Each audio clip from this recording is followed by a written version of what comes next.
unleashing the ferocity of their dragons throughout the Civil War. It wasn't long before both sides exhausted and squandered their most valuable resource. As the dance of the dragons began, Queen Rhaenyra sought powerful alliances and so sent her eldest son Jacaerys upon Vermax to the Vale in north, while Daemon Targaryen and Caraxes flew to the Riverlands. And while both missions accomplished much, the third voyage of Lucerys Velaryon flying Arrax to the Stormlands ended in bitter tragedy. Mistakenly believing Borros Baratheon was an ardent supporter of the Queen, Lucerys found Aemon Targaryen of the Greens negotiating an alliance. Still holding a grudge for the loss of his eye years earlier, Aemon wanted to attack the boy, and while Borros forbid it in his hall, he allowed Aemon to give chase once Lucerys flew away, resulting in a fight above Shipbreaker Bay, where both Arrax and his rider were killed.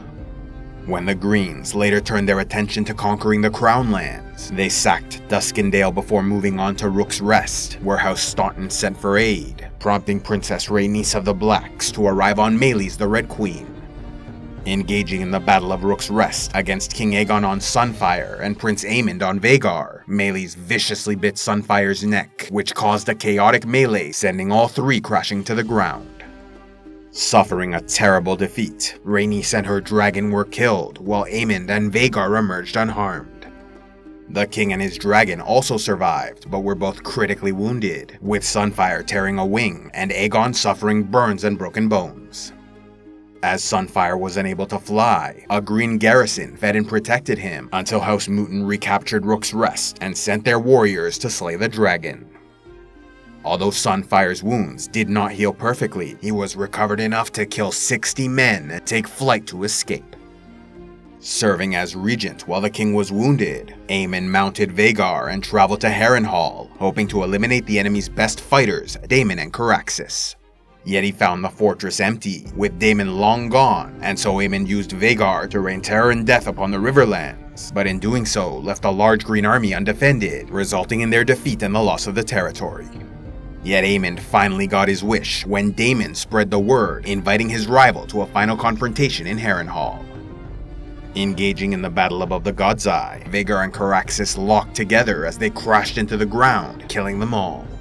Yet just before impact, Daemon ensured his opponent's death by jumping from his seat to launch through the air, wielding the Valyrian steel sword Dark Sister and stab Aemon Targaryen through his eye.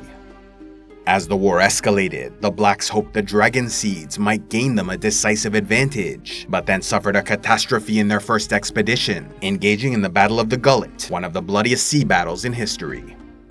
It all began when the Green allied Triarchy of Essos sent 90 ships to break the Valyrian sea blockade around the capital, and along the way encountered a vessel carrying the enemy queen's sons to Pentos. Capturing her youngest Viserys and his dragon egg, the second youngest Aegon mounted young Stormcloud for the first time, who, despite grievous wounds, flew to Dragonstone, ensuring his rider's safety before passing away. The fleet then attacked the Gullet, causing Jacaerys, eldest son of the queen, to mount Vermax and lead the Dragonseeds into battle, destroying 62 of 90 ships. The foreign fleet, however, had experience fighting dragons, and killed both Vermax and his rider before retreating. One disaster then followed another, when 2 of the Dragonseeds were next sent to the First Battle of Tumbleton, where Hugh Hammer upon Vermithor and Ulf the White on Silverwing betrayed the Blacks to fight alongside Prince Daeron and Tessarion, securing victory for the Greens. Yet they were unable to capitalize on this victory, as the Dragonseed betrayers proved greedy and belligerent, refusing to move until their outrageous demands were met, as Ulf the White wanted Highgarden, capital of the Reach, while Hugh Hammer donned a crown of black iron to proclaim himself king of Westeros. Unable to leave the area, the Greens eventually fell under attack in the Second Battle of Tumbleton, when an army arrived led by the loyal Dragonseed Adam Velaryon upon Seasmoke, engaging in a chaotic melee with Vermithor and Tessarion, both riderless, as Hugh Hammer was killed by a loyal Green supporter, and Prince Daeron died in the fighting. The battle between these 3 dragons left Seasmoke and Adam Velaryon dead, while Vermithor was badly wounded and died soon after. Tessarion was also injured beyond recovery, and died later in the afternoon, put out of its misery with 3 arrows to the eye.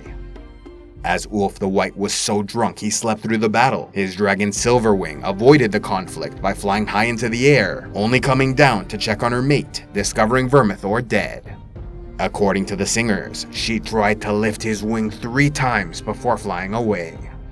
When Ulf the White awoke, he quickly named himself king, but was soon poisoned to death by a loyal green supporter, leaving Silverwing without a mate or rider, and so she remained wild the rest of her life, making her lair on a small island in Red Lake, northwest of the Reach. After the suicide of her rider, Helaena Targaryen, Dreamfire remained chained in the Dragonpit alongside the young dragons Caraxes, Morgul, and Shrikos.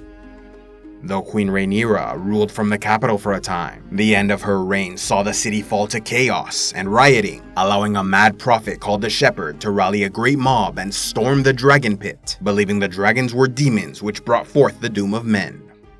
Desperate to fight and protect the dragons, including Caraxes chained in the Dragonpit, young Joffrey Valerion disobeyed orders and flew his mother's dragon Syrax into battle. Unfortunately for the prince, Syrax would not accept another rider while the queen still lived, and so the boy was tossed off and fell to his death in the streets below. Lured by bloodshed, Syrax then descended to the ground, where she tore apart rioters with teeth and claws until slain by the mob. Meanwhile, the storming of the dragon pit continued, with the dragons killing many rioters, until Morgul was struck down by a spear through the eye, delivered by the Burning Knight, a warrior engulfed in flame who died in the effort. Shrikos, who remained riderless after the murder of young Jaehaerys by the infamous Blood and Cheese, was killed by Hob the Hewer, supposedly with 7 blows to the head, while Caraxes was strangled with his own chain, and his skin later made into a cloak by survivors. The largest of the 4, Dreamfire was the only one able to break free from her chains, flying within the domed dragon pit to rain fire upon her enemies. Eventually, she took a bolt to the eye and crashed into the roof, collapsing the building to kill most below. After recovering from the Battle of Rook's Rest, Sunfyre made his lair on Dragonstone, where he killed the wild dragon Grey Ghost, and was eventually reunited with King Aegon II when the Greens captured the island. Now stuck behind enemy lines, Princess Baela, the daughter of Daemon, rode young Moondancer against Sunfyre and the enemy king, but was badly outmatched, leading to her capture and the death of her dragon. Aegon II survived the fighting, but once again suffered a terrible injury, never again able to ride Sunfyre, who was so badly wounded after years of fighting, he grew weaker by the day and unable to fly. When the Greens captured the enemy queen Rhaenyra Targaryen, she was fed to Sunfyre, who ignored her until she was pricked to draw blood and lure him to the target. Rhaenyra was then burned alive and eaten by Sunfyre, while her son Aegon the Younger watched in horror. A veteran of many battles, Sunfyre's wounds grew worse in the coming days until he stopped eating and died. Born during the war, Morning hatched from the eggs of Syrax and was sent to safety in the Vale with her rider Rhaena Targaryen, as both were too young for combat. The only Targaryen dragon and rider to survive the war, they went on to have great influence when the fighting ended, and her half-brother, Rhaenyra's son Aegon III, was declared king. Though Morning was the last bonded Targaryen dragon, the wild Cannibal stayed out of the fighting entirely and so survived the war, but disappeared soon after. The last dragon to survive the dance, Sheepstealer and her Dragonseed rider Nettles fought bravely in the Battle of the Gullet, before joining Daemon Targaryen and Caraxes as they hunted Vhagar in the Riverlands. Yet after the betrayal of Hugh and Ulf, the Queen ordered the arrest of the other Dragonseeds, Adam Valerion and Nettles, though both escaped as they were warned in advance. Traveling with her possible lover, Daemon Targaryen, he refused to comply with Rhaenyra's order, instead letting Nettles and Sheepstealer depart safely. Possibly spending the rest of their days in the mountains of the Vale, they were spotted and attacked a few years after the war in 134 AC, resulting in 16 dead and 60 wounded. Sheepstealer and Nettles then fled deeper into the mountains, where they may have been worshipped by an offshoot of the Painted Dogs clan, who revered a fire witch, sending their young boys to face the flames of her dragon and prove their manhood. Some believe this was the origin of the Burned Men clan, who had their boys give some part of their body to the fire, proving their courage as men. Lasting from 129 to 131 AC, the Dance of the Dragons left Westeros utterly ravaged, losing many farms, towns, castles, resources, and lives. Yet perhaps the most impactful consequence came from the deaths of all but 4 dragons, 2 of which, Silverwing and Cannibal, remained wild the rest of their lives, while Sheepstealer lived in exile. This left mourning as the last Targaryen dragon, massively reducing the power and influence of the royal family, lessening further with each passing year until the dragons died out entirely, allowing for the overthrow of their dynasty by King Robert Baratheon of the Stormlands in 283 AC.